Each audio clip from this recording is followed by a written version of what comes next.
Welcome everyone to our first of two webinars to walk you through the ins and outs of using iNaturalist Canada to record and identify what you find in nature.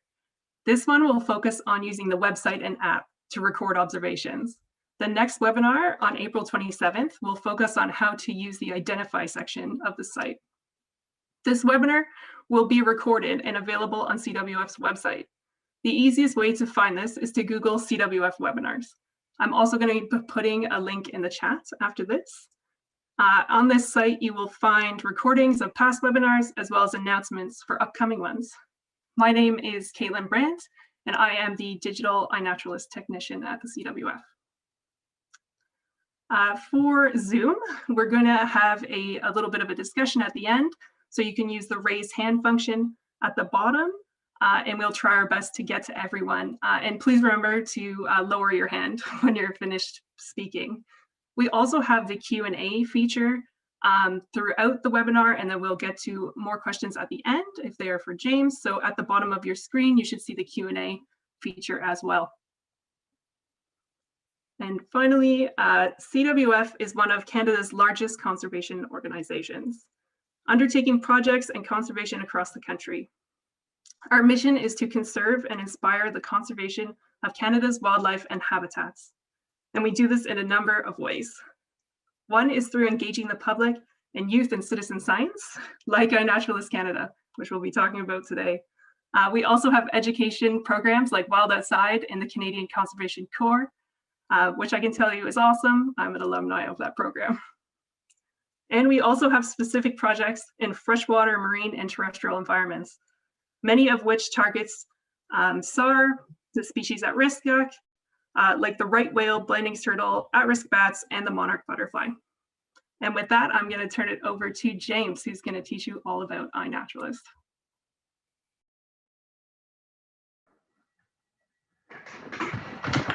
Thanks, Caitlin.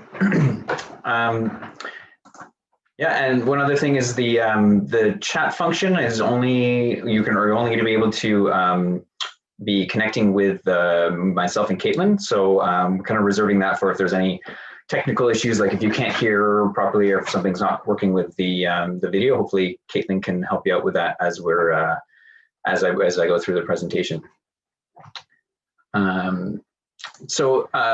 iNaturalist Canada is run and managed by Canadian Wildlife Federation, along with our partners at the Royal Ontario Museum, Parks Canada, and NatureServe Canada.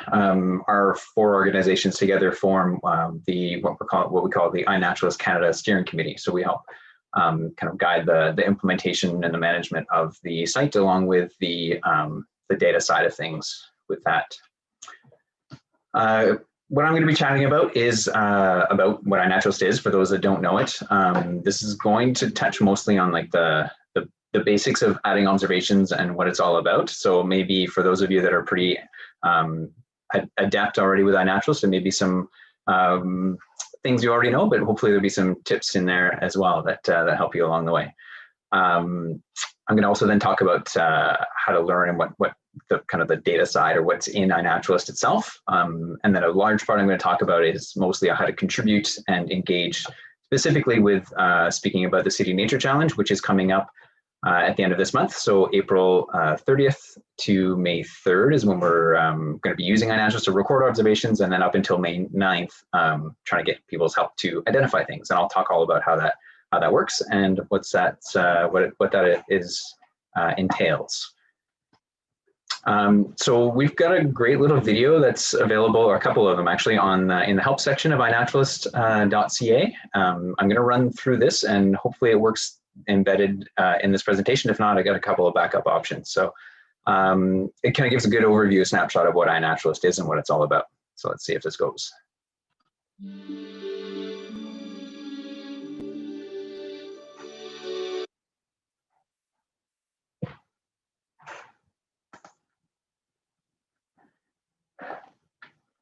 And of course, there it is. Yeah. You can help make a difference for wildlife conservation by building a living record of where species you encounter are found and adding to a growing database of our biodiversity. Every photo of a plant, animal, fungus, or track and sound recording you make through iNaturalist Canada can be used to locate species at risk, track invasive species, locate hotspots for wildlife road mortality, rediscover species that were once thought extinct, and much more. You don't need to be an expert to join iNaturalist. Everyone is welcome to join in. Starting from your first observation, an auto-identification will instantly make species suggestions for you of what you just photographed. The best part is that after making an observation, there are species experts that will help identify the species you logged. See what others have posted in your area and get to know what's living around you. It's more than an app, it's an online community. It's not all about taking pictures or sound recordings. You can engage with experts and gain insightful information on species you're observing. You can follow friends to see what they're logging and even message each other through the platform. Look for cool projects to join. Interested in turtles? There's a project for that. What about birds you see at your feeder? Or all things living in a particular area of your city? Start recording observations through the free iNaturalist app or online at iNaturalist.ca. You never know, you could find new species never before seen in Canada, like the painted hen mudbug. Get to know what's living around you. Join iNaturalist Canada today.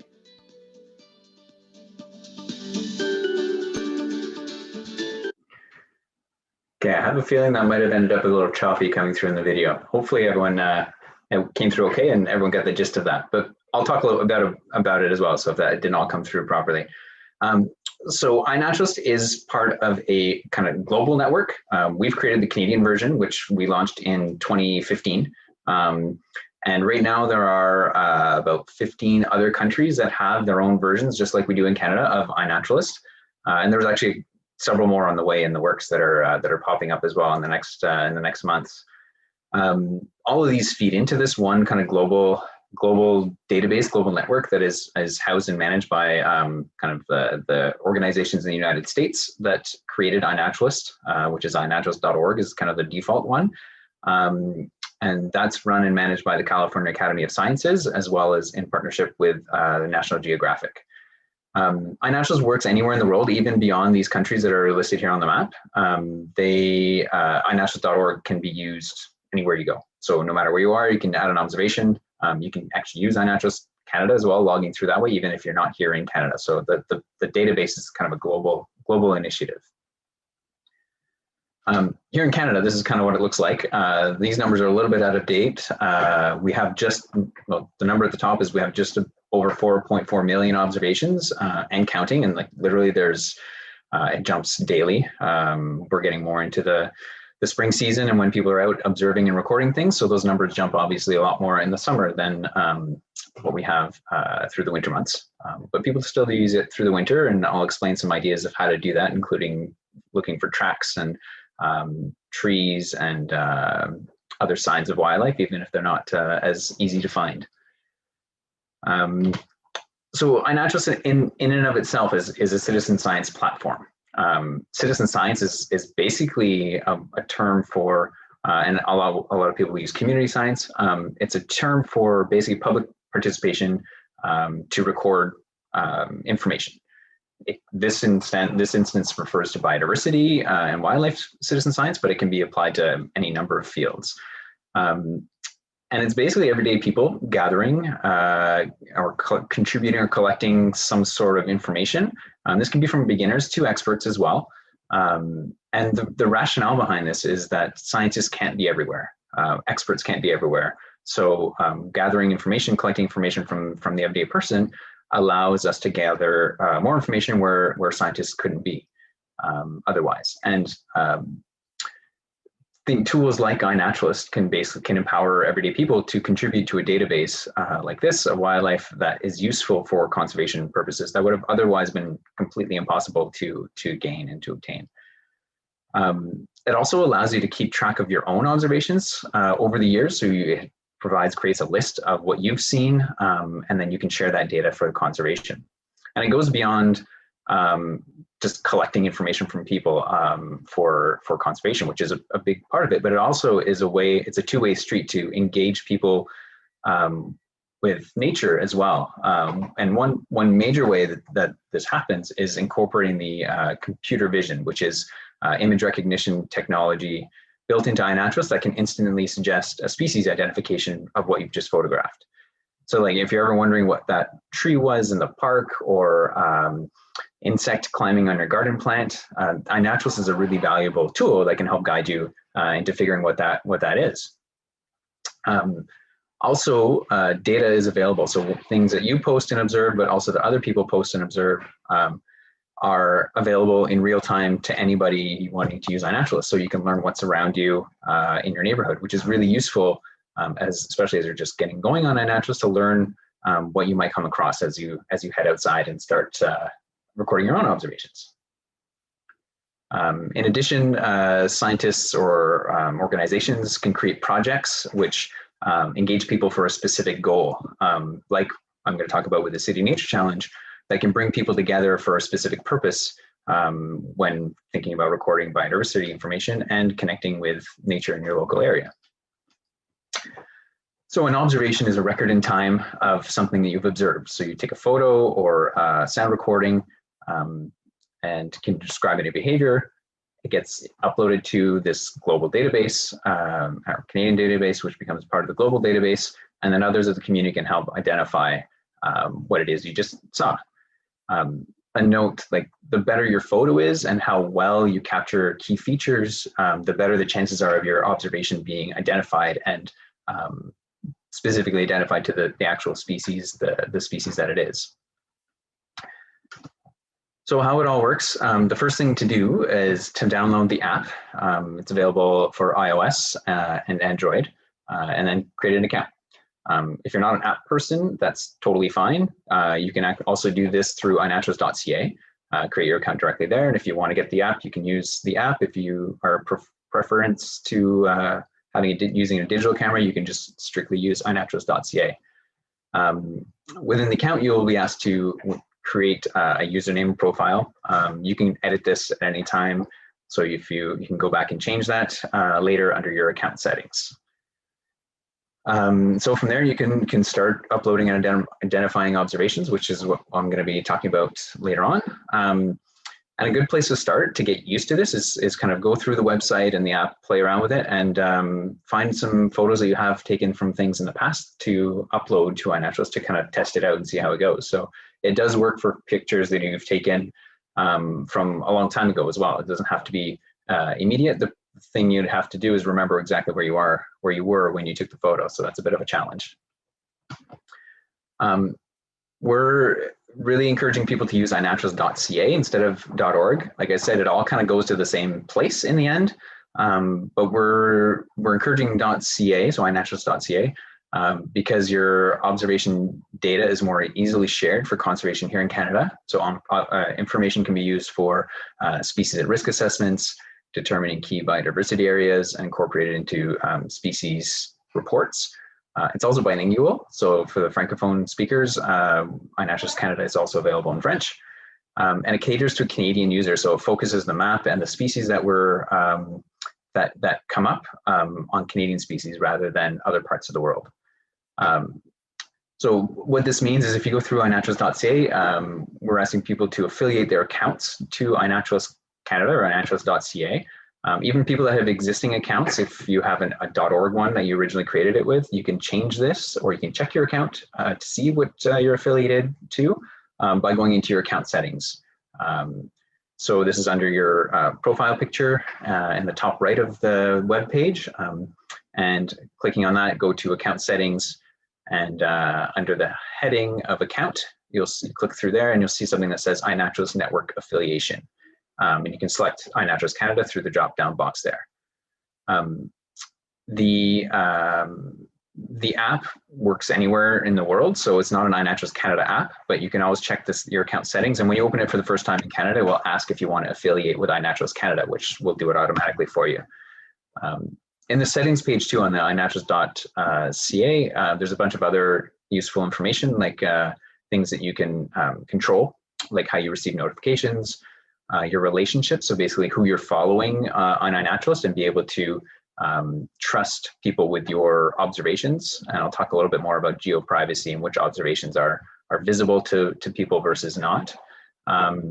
So this section has been updated recently, and there's a lot more user friendliness to it to figure out how that works and what you can do there. So some kind of first off the bat tips: use iNaturalist, kind of play around with it and get used to it. You can use it whenever you see wildlife, including, you know, not just large mammals, but also everything from insects to plants to fungi and lichens. You know, join some projects or search through some projects to see which ones might be of interest to you. Keep your phone and camera handy when you're heading out. I mean, I'm not one for being buried in my cell phone all the time. I much prefer to appreciate what's around, but it's a way to kind of find that balance between kind of capturing and contributing, but also appreciating what you're observing as well. So a great way to start, as I said, is to check out the observation. So this is basically what the database is all the kind of red areas are observations that people have made across Canada. And so, as I said, there's over 4.4 million, which means each one of those is a person in time has taken a photo with a location and added it to this database. So there's a lot of individual data points that are being recorded, which is great across the country. You can also filter this by your location. So if you want to, this is really useful that if you want to kind of figure out what's in your area, thinking of getting outside and wondering what you're going to come across, you can use the filters or the search to find your location or zoom right in on a place, and you can search by species group you're in or by time of year if you're curious what's going to be most likely seen at this time of year. So this is really, really useful for getting out, especially in the spring, to find out what you might come across. As we zoom in, each one of these becomes a point that shows up on the map. Each point is an observation that somebody has taken, and they're color-coded based on their taxonomic, like, species group. And you can click on these to see what the actual observation is. When you click on the actual observation here, it'll take you to a page. That's not the snake, but it is what the observation page looks like. Couple of important things to mention here, and this will help later on as we're thinking about how to take an observation or how to record an observation. There's a few key pieces of information that we want to have that make them what we call verifiable observations. And this is what our goal is, to have these verifiable observations, which basically means that someone else can confirm what that observation was, what that species was. To be able to do that, we need to have a date to know when it was seen and a location to know that it's seen in that specific place, and have some sort of evidence of what you saw, which would be either a photo of the species or some evidence of it, like a track or a sound recording, which iNaturalist allows for. We also want to allow only wild species to be what's considered verifiable. People can record things that are captive or cultivated, like garden plants. Just important to click that checkbox to show that it was a planted or not wild species.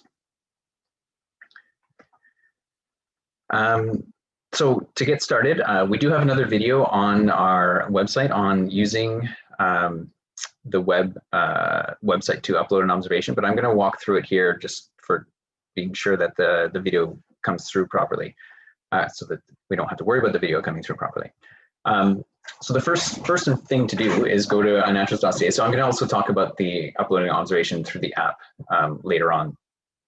I'm going to start with the website though. So the first thing to do is, if you don't have an account already, you can go to iNaturalist.ca and create one. So sign up or log into an existing account. As soon as you log in, it's going to take you to what's called your dashboard. So this is your where you keep track of all the observations that you have made, as well as any kind of conversations that are happening about your observations or other ones you've commented on. It has the projects that you might follow and a whole bunch of other information there. This top bar along the top, where you can see the red circle around upload, that's static. So that'll be anywhere you go on the site, you'll be able to see that top bar. And this is the way or the spot where you can click to add an observation. An observation, as I said, records an encounter with an individual organism at a particular time and location. So kind of timestamps. It's like a snapshot in time of what you have seen at that point in time. As I said, this includes tracks and other signs of wildlife, including things that have recently died, or scat, or markings that can be identified to a species. So the important things to capture is what you saw, where you saw it, and when, and then the evidence, which is photo or sound, which I've mentioned before. When you click on upload, it brings you to a new page it's pretty straightforward. It says drag and drop photos, or you can choose files. So if you, depending on how comfortable you are with opening your window on the side, you navigate to your file on your computer. So this would require you having pictures already taken of a species. And this is kind of after the fact. You've gone back to your computer at home and are uploading observations. So a couple of ways you'd have those photos already would be some old photos you have from past outings, either taken through with a digital camera or a smartphone as well, and you add them to your computer, and then bring that into this into the website. So if you click choose files or drag and drop, it will bring up a window where your pictures are, and then you can navigate through to where your pictures are.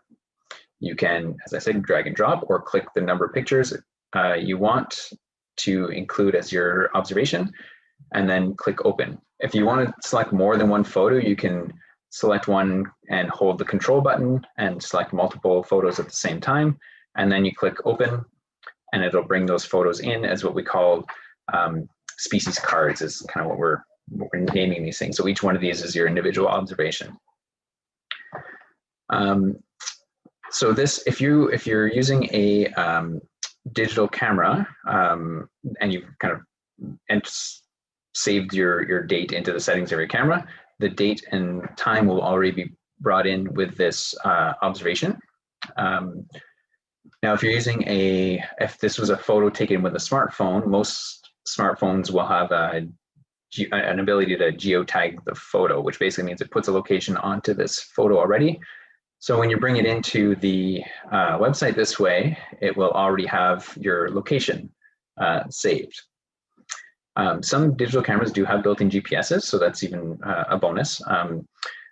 So that might already be there. But what they won't have, and most digital cameras don't have for location, is that they won't have an accuracy, which is really important, because if we don't have an accuracy, we don't know if it's just maybe your GPS that is a little off on your phone or your camera, or your camera, and maybe you're actually a couple hundred meters away from where you actually took the observation. We just don't know that. So we kind of need to have that error buffer to know exactly where you were. And if it is 200 meters, that's okay. It's just good to know. If we have zero information about that, we just really have no idea. So the way to do that, and to add a location if it's not there, so like this one here does not have a location, you click on that field, which will bring up a map. You can zoom in. This is just Google Maps at this point. You can zoom in and out, or you can search for a location using the regular Google name search, and then zoom into kind of as close as you can to figure out where you were. Now it kind of automatically sets this buffer. So this is what I mean by accuracy. This kind of red circle around the center point is the kind of the accuracy of, we think, okay, I was like plus or minus, this one says 120 meters. If you're pretty certain you were a little closer, what you can do is you come here and you click on these white dots, and you can slide this closer to the middle of your point to make your accuracy smaller. If you're sure where you were, if you think it was around there somewhere, you can also drag it a bit wider to demonstrate that.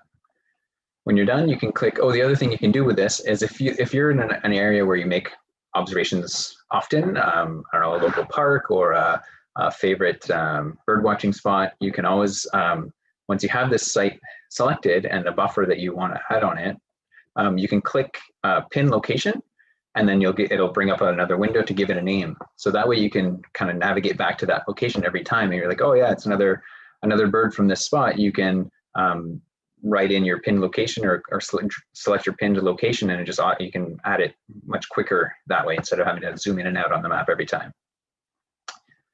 When you're all done, you click update observation, and this is a screenshot, so it didn't do it automatically, but it'll have shown a new location now in this area of the location bar field.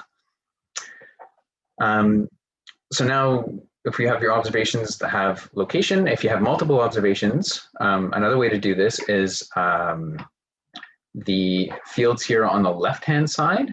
There's a bit more information that you can add in with that. So you can add notes, which can help with others to identify your species and yourself as a reminder later on. You can add so that's under description. You can mark whether it's captive or cultivated, like I was talking about earlier, for things that aren't wild. And you can also select what's called the geo-privacy. So this is the tab where it's calling location as public.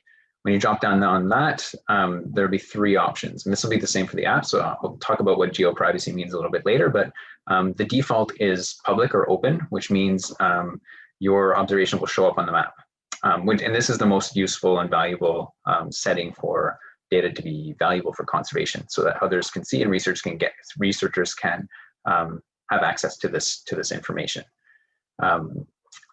So if you happen to be in an area and you've taken multiple photos that you're wanting to add all at once, you can, all the ones that are here, if you click select all, it'll select all of those, and then you can give them the same date or the same location, and then that's a lot quicker than having to go through each one individually if you happen to just be out one day and in a specific area. If they weren't all, you can also just click on one and then hold the control button down and select just certain ones of these, which I've got 3 of those selected only. So if anything I enter on the left will be added to all those 3, but not the other ones. And then now here's where the benefit of the image recognition software comes up. So now we've got a location and a date, but we don't have a species name. So when we click on the species name, the image recognition software will spit out what's they call like that are suggestions of what the species is. It's really good, but it's not perfect. So bear in mind to use your own judgment on this.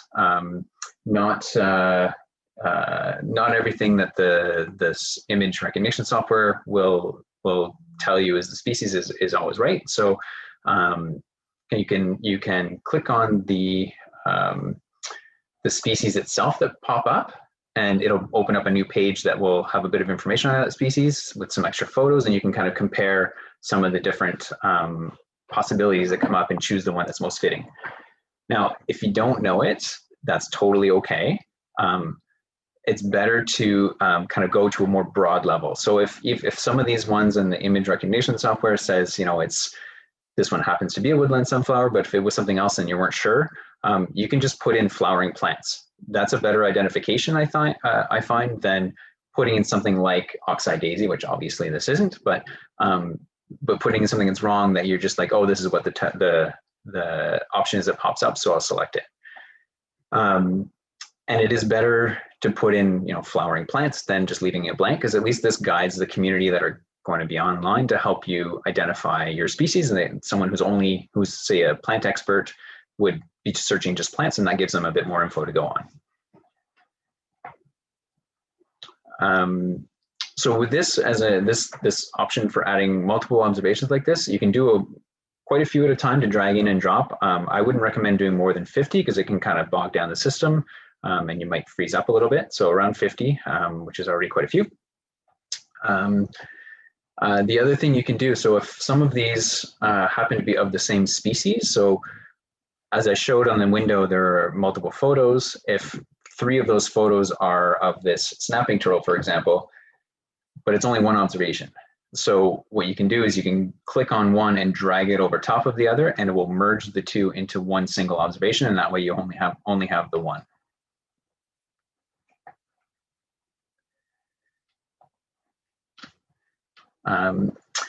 So I'm also going to go through the video. We also have a good video on how to use the app.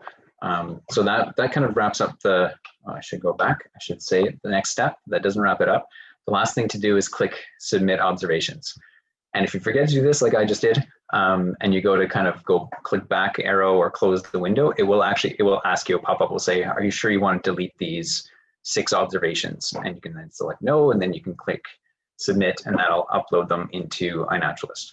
So these end up in 2 places, right? So one is on your dashboard, which is your own list of all the species you've seen, but then it also pushes it into this whole Canadian and then global database of all the observations. I do want to see. Okay, so I got a couple of mentions saying that they did hear the video. It was lagging a little bit, so maybe I'll try with the app video and see if that goes okay. This will next move on to submitting observations using the iNaturalist app.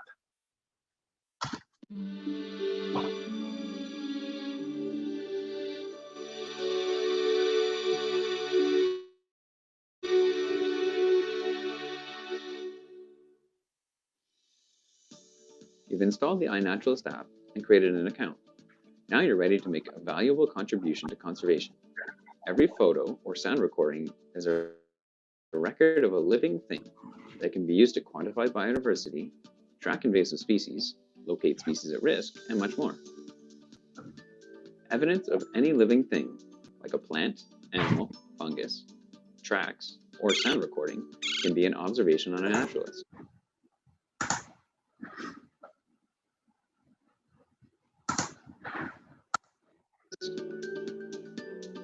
Once you find something you'd like to record, just tap Observe on iPhones or the green plus for Androids.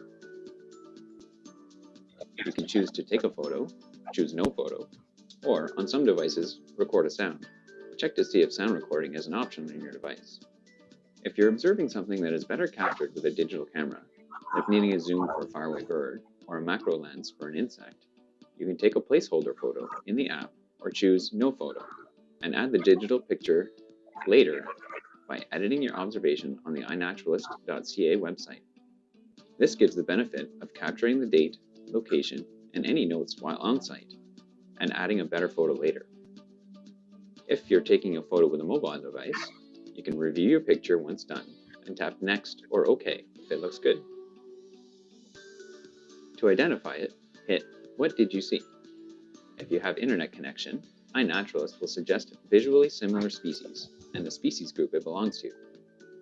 You can choose one of those or write the species name in yourself. It's okay if you don't know what it is. You can simply add the general group, like lichens, and people in the iNaturalist community can help you identify it. If you don't have an internet connection, one option is to come back to edit this observation later, once you have internet again. On the observation details screen, you can add more photos of the same organism or write a note. This could include details that might help others confirm your identification. The date, time, and location should be automatically added. If they aren't, check the location services in the settings of your device. You can also change the geo-privacy of the observation. Open will allow others on iNaturalist to see the location. Obscured will randomly buffer the true location, or private will ensure that it doesn't show up on any maps. Mark whether it's captive or cultivated, or add it to a project. Once you're finished, tap Share on your iPhone or the check mark for Android, and your observation will be uploaded for everyone to see and identify. You can uncheck the automatic upload box in the app settings if, for example, you would like to go back and edit your observations before they are submitted to iNaturalist. In this case, observations are stored on your device until you manually hit upload.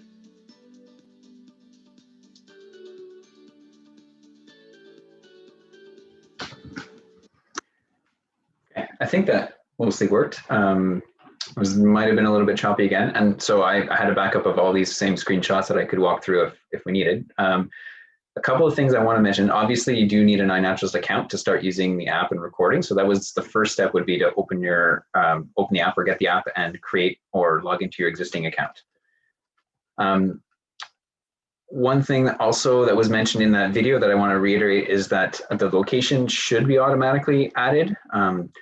If you have location services turned off for certain apps, then it won't. And and you'll have to do that. So especially for Android, it won't actually let you save the observation without a location. So that'll be something interesting, something important to have to do. Plus, you don't have to then go back after the fact to try and remember where you were when you took that observation.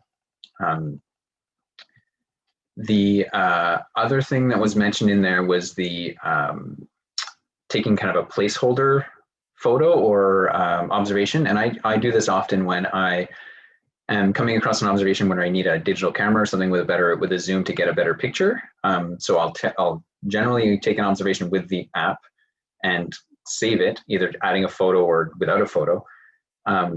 Save it at that time, and then I have the location using the app, and then I'll have my picture in the digital camera, and then afterwards I can add that to my observation on iNaturalist.ca after the fact. So that way I have both my location and my image, instead of having to try and go back and remember if I'm on a hiking trail exactly where I happened to be on that trail, how far along I was. The other thing I have is that I often do is this, as it was mentioned, the automatic upload. The app, I think, defaults to automatically save your observations to iNaturalist. I turn this off personally because I want to review my observations before I submit them.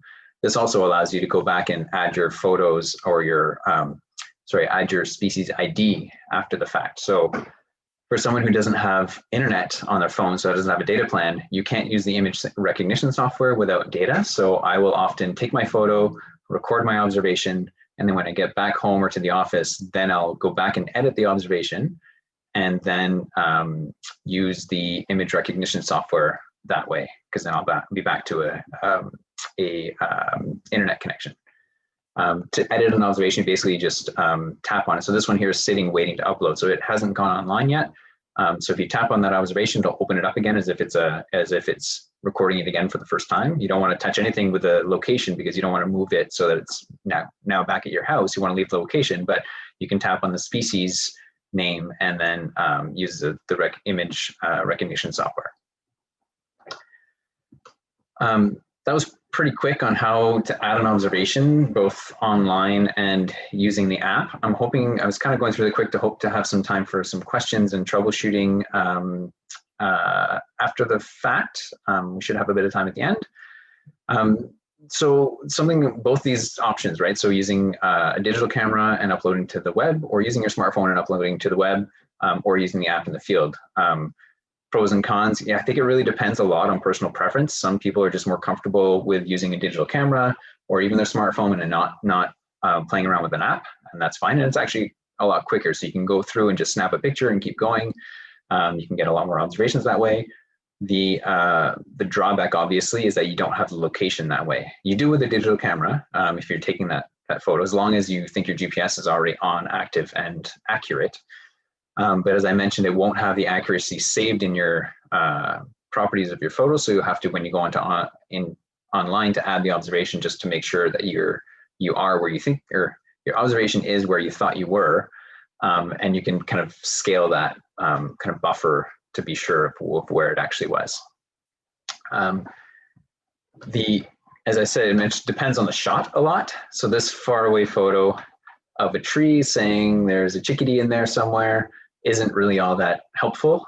So something with a digital camera and a zoom, obviously this is a much better observation. And I'm going to talk a little bit about what makes a good observation and how to kind of take a photo to help with that. And one doesn't preclude the other. You can use both in tandem, which is what I often do. So I'll be out in the field, I'll take a photo with my digital camera, but also take an observation using the app. So then I kind of have a reference point of where I was during that outing, and you can kind of place your observations that way. So a couple tips for observations, as I mentioned, about verifiable observations. So we need, a way to be able to tell where it was. So it needs to have the location, some evidence, and a date. You need to be submitting one observation per species. So like the sockeye salmon photo, there are multiple ones, individuals in there, but that's still considered one observation. And in the notes, you could say, oh, I saw 300 in this one space over the time that I was right there. Also, some people have tried to take multiple photos, like of multiple species, and add them into one observation and post that. Well, we really need to have one observation per species or per observation where you work at that given time. I've already mentioned captive and cultivated. Make sure you check that box if you think it's something that isn't wild. And you can add tags as well, which I didn't really talk about earlier, but in the app, as well as on the left section of the iNaturalist website, you can click tags and then write in a tag to help others find your observation. So if you think it's species at risk, you could tag everything as species at risk. Then when people search through, they could find your species observations that are of species at risk. So which is a good segue into geoprivacy settings. So the video talked about those different geoprivacy settings of open, obscured, and private. Open, as I said, is the default.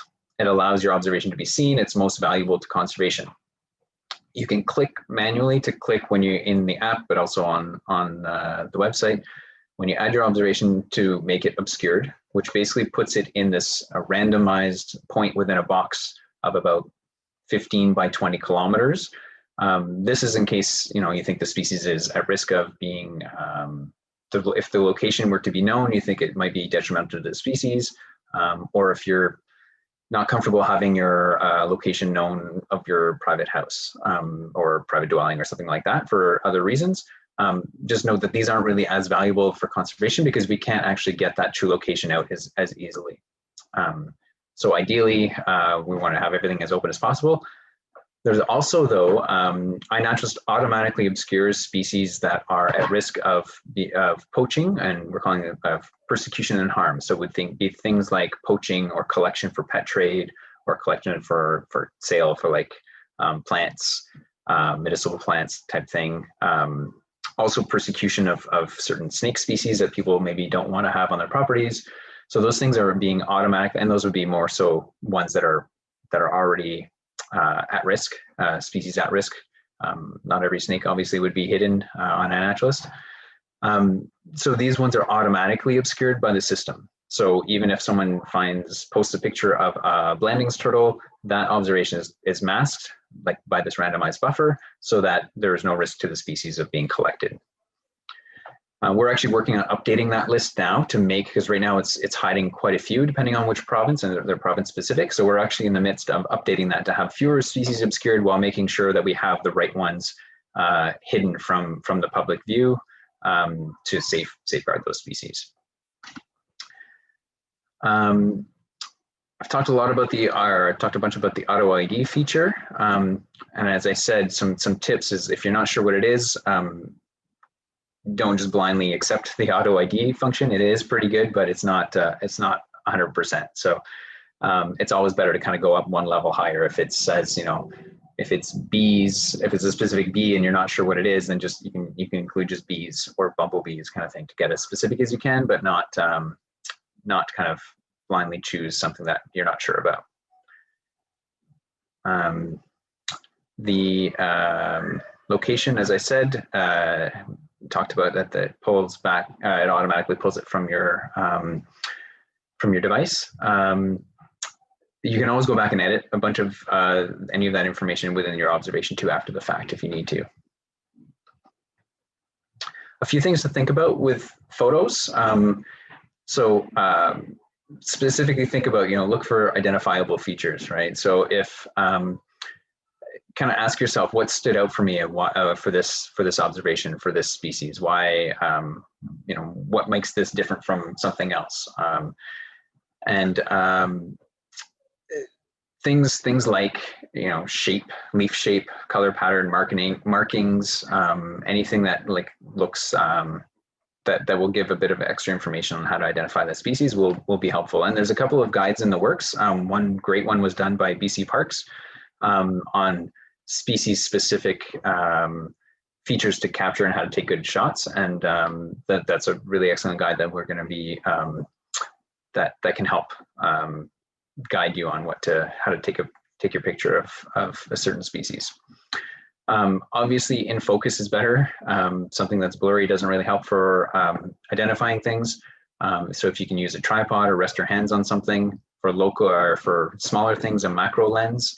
And obviously if you can use your zoom as much as possible for things that are farther away to capture a better photo.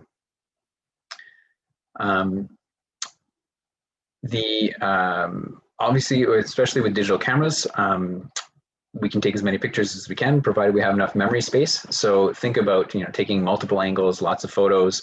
You don't have to add them all to that observation. You can, obviously, but if you find some didn't turn out or weren't in focus, you don't have to add those. But it's always, more is better in multiple angles, because it may capture some little marking or something that you don't know is important, but someone who needs that to identify species would really need that. And obviously, and kind of as this last one says, be ready. You never know when things are going to fly off or scare or scurry away. So what a good option is to take a photo as you're approaching somewhere like a wetland and there's a turtle basking, take one from farther away and then get progressively closer and see if you get a kind of a better shot or a better shot. But if you wait until you're too close and it's scary and you spook it off, then you miss that observation entirely. I'm going to jump straight into the City Nature Challenge that's coming up.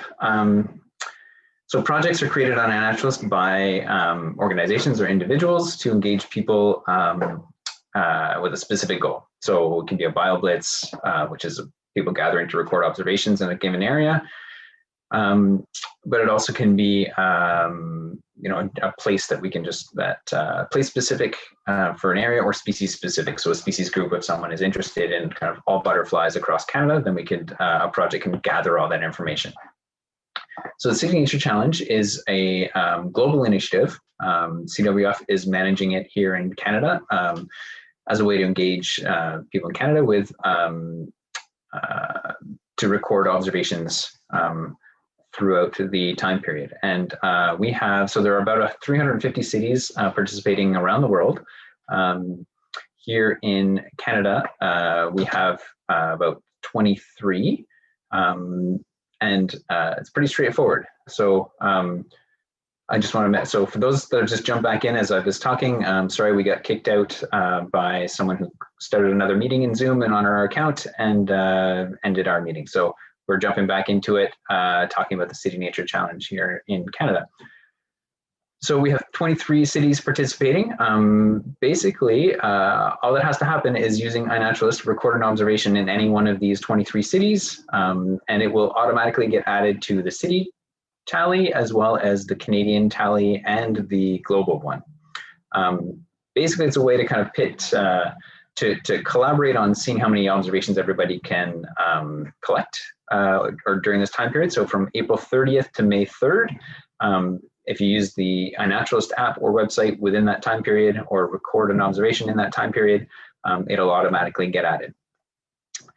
So this kind of, the other kind of friendly competition aspect of it too is to see, which city and which area can get the most observations and engage the most people between this time. So observations would have to be recorded during this time, but they can even be uploaded to iNaturalist. So if people doing this after the fact, uploaded right up until May 9th, as well as be identified up until May 9th as well. So how to participate, basically record observations anytime, anywhere in a participating city. If you're not in a participating city, then you can also contribute by helping to identify these things and these observations that other people are making. And to find out which cities are participating, if you head to iNaturalist, there's a projects tab, and in there it's going to be one of the featured ones. So it'll be one that shows up. The City Nature Challenge will be towards the top, and you can click on that and get a list of all the cities that are participating, as well as once the event starts, to see the tally in real time, to what's being seen. So this is also something you can do on your own, especially also obviously bearing in mind local pandemic restrictions. So the nice thing about this though is you can go out on your own, provided distancing requirements in your own or your family bubble, or as what's permitted within small groups, depending on where you are. And you can observe and appreciate nature at that point in time safely. Places to check, you can, if you have a yard, local backyard, but local parks, even like playgrounds type parks, but local like green space, conservation type parks, city green belts, shorelines, even street sides and roadsides and along biking and walking paths. There's a lot of species that might be there that we might not have noticed before, even flying through, or that have always been there that we can notice, take the time to notice and record and contribute to this tally. So as I said, the way to participate is to record observations during that time of year, but also during that time, April 30th to May 3rd. But from the whole time, April 30th to May 9th, people in participating cities and around the country can help identify what's found. And you'll be able to do that through the iNaturalist project page, as well as tuning into our next webinar that's happening on the 27th of April, that I'm going to talk specifically about how to use the identify page and function within iNaturalist.ca. With that, it was a pretty quick rundown, and unfortunately some technical issues. So we've lost quite a few people, but if there's any questions for the next couple of minutes, we have the schedule till 1, but if anybody wants to stay on a few minutes later, I'm available to stick around. And always remember that you can find more information on iNaturalist through the help section of iNaturalist.ca. So that's always, it's at the bottom of every page on iNaturalist. We'll have a link to the help section that have some of those videos that I showed, but also extra guidance and frequently asked questions to guide you along. And with that, we have a few people on still. I don't know if Caitlin is still on, and we can kind of field a couple of questions in the last couple of minutes we have. Yes, my video is not working from our technical difficulties, but I am here. We had a question that said, how often should one enter a species? For example, an American robin. Does iNat want every observation? So if you see a robin 1 hour and then you see one the next, or is it looking for more unique observations? I think a bit of it's personal preference, but yeah, I mean, we don't read every single dandelion or robin or throughout the year. I would tend to get kind of notable timing. So like I try and get like the first robin I see of the year, for example, or maybe the last one you might see of the year, first flowering of dandelion and a few throughout. And like, periodic times, because it does help track observations through time. And if we only ever took one observation of one robin, it kind of might skew it to look like, oh, there's not that many robins around. But when in fact, people are just deciding to not take as many photos of, or record as many observations of more common things, which is kind of happens quite often.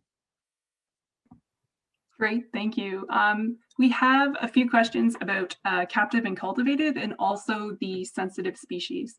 So I'm going to start with, for example, for sensitive species locations to be obscured, does it have to be at the species level identification? Yes. Now, if someone has identified something as like a blandings turtle, for example, and someone else kind of wants to change it to be able to find it and calls it just a turtle, though, once it's tagged as a blandings, that observation will be obscured throughout because there's someone thought maybe that was a chance of a blandings turtle, but yes, otherwise it does have to be identified to species. Okay, great. We had a really good question before the meeting was ended, and it was about captive and cultivated plants. So first, someone asked what is meant by captive and cultivated, and then as a follow-up, someone was saying if they move a wild plant and plant it somewhere else on a restoration site, for example, is that still considered captive or cultivated, or is it wild? That last one's a good question. So generally, captive and cultivated means something that was intentionally put there. So I guess that latter one would qualify. So something that was intentionally put into a garden bed, even if it was wild once and brought back and replanted on someone's property, like a maple tree that was brought from the wild, which we don't really encourage digging things up from the wild and bringing it to home. Yeah, that would be considered cultivated because it was intentionally put there. Now, something that was put in a garden but then naturally seeds itself out that could potentially become like an invasive species would be something that we would consider kind of wild or naturalized. So that we wouldn't consider cultivated, but something that was intentionally put there, yeah, would be considered. We should be checking captive or cultivated. So I would say that something that's a restoration, I mean, unless you're reseeding and recreating like a whole, meadow habitat with like seeding, eventually that's going to be naturalized. So that's a bit of a gray zone, but generally if things are intentionally put there, should be kind of checked off as captive or cultivated. Great, thank you. And we have a question, can we still add cities to the City Nature Challenge? Yeah, we're getting kind of pretty close to the actual event. So I mean, there's one option of just, creating a city and adding and hoping people add observations, but the intent is to kind of engage and get people engaged in participating. So there's not a whole lot of time to really do that. The official global event has definitely closed. They tend to accept city nominations up until, I think, December at the latest. So all the Canadian cities that kind of expressed their interest and officially got involved for the global tally back by then. We can add a couple of cities to just the Canada project, but it won't be part of the official initiative. So that we're still debating as to whether it's something we can do or we should be doing here in Canada, to adding just a few kind of non-official ones. But it really kind of involves trying to get people engaged, and the timing to do that is getting pretty tight at this point. So if anyone's interested though for next year, to let me know through, I don't think my email address is there, but you can find me on CWF's site. It's also jamesp@cwf-fcf.org. You can let me know, and we can kind of hook you up and make sure next year we get a few more cities. So we had, I think, about 8 last year. We had 22 this year, so we're hoping to kind of expand as we go. Great. And we have one final question. Are observations identified to family or genus helpful to iNat as opposed down to a species level? Yeah, definitely. Especially because, I mean, not all of us are experts. If a person is only able to identify it to family, maybe somebody else is able to look at that observation and identify it to genus or species. But even if you are able to get it down as much as you can, and the best anybody could ever do is genus, then it's still valuable. It is also worth noting that then someone can go back and recheck that area, maybe get a second observation, or a taxonomist could get a specimen to then confirm an identification. So, or confirm it down to, or identify it down to species. So definitely is valuable anyway. Great, thank you so much, James. Do you have time for maybe 2 more questions that just finally came in, or should we? Yeah, as long as the participants there's still about 35 people on. So if people are okay to stick around for an extra couple of minutes, I'm totally fine too. Okay, great. So Ariel's asking, what is done with the information by iNaturalist and the Canadian Wildlife Federation once uploaded? For example, is it used to protect areas? Yeah, so it is used. I skimmed over that pretty quick, trying to get a lot of stuff in here.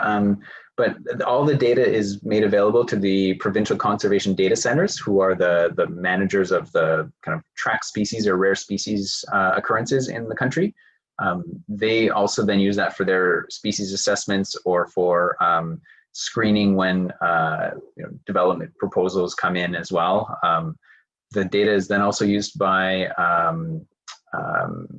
the Committee on the COSEWIC, so the Committee on the COSEWIC, the Committee on the Status of Endangered Wildlife in Canada, to when they carry out assessments. So some of that information is then filtered through to them when they assess whether a species is at risk or not in Canada. Those are just a couple of examples. There are researchers too that have access, or that can download the data for research purposes when they're working on a specific question that we don't even always know about. But as an example, it's been a little while, but last I checked, there's close to 1,000 publications in peer-reviewed journals that have made use of iNaturalist data. Great. And a final question. Has this tech ever been used to protect area in development areas? So I'm assuming that means that areas that are about to be developed. And are there any rules around private property? Yeah, so iNaturalist in and of itself is a tool for citizen science and conservation. It doesn't do it in and of itself. So the information can be used for those types of decisions. And I know that more and more like environmental consultants are looking at iNaturalist to kind of pre-screen or to look at what species might be there. So the most valuable tool of it, I guess, or use of it would be that if people are observing and recording a bunch of sensitive species in an area, the developer or the environmental consultant might look at that and be like, hey, we either have to rethink or mitigate or kind of address this, these sensitive species in this area. So that's kind of the primary way in which that can carry out conservation of a specific location and site. Great. So that is all of our questions. And I wanted to thank everyone who came back on, and apologies for the server error. Yeah, thank you everyone for listening. And yes, also my apologies. We'll make sure that doesn't happen again. And we will have our next webinar in 20 days, exactly, on the 27th.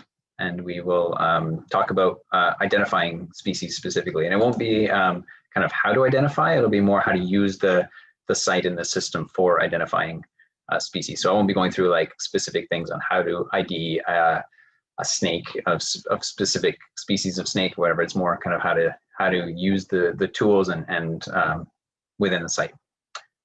So thank you everyone, and this is also recorded as mentioned earlier by Caitlin, and you can either Google CWF webinars and you'll find it, or navigate through our website to find the recording of this.